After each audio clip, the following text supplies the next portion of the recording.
Hello guys and welcome here. So in this video we're going to talk about the Fisher function inside of Microsoft Excel. So this function is pretty simple and it will return the Fisher transformation at X. So this function is based on the formula below. So it's this formula right here.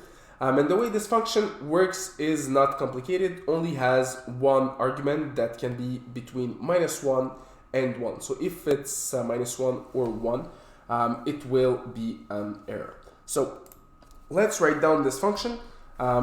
So we will write down Fisher, and then we're simply going to open up our parentheses.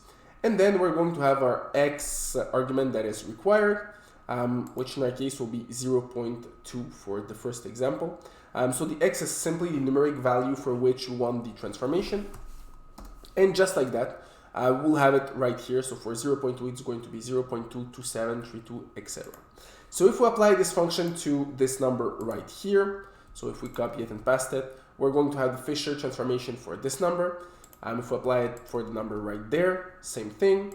And for a negative number right here, if we apply the Fisher transformation, we're going to have an answer here as well.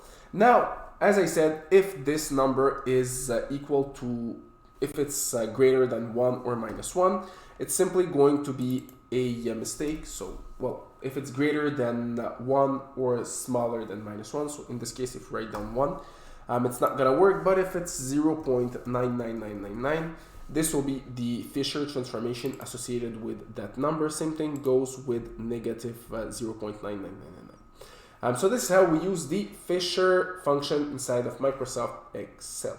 So as always, if you like this video, don't forget to leave a like, to subscribe, and see you in another of my videos.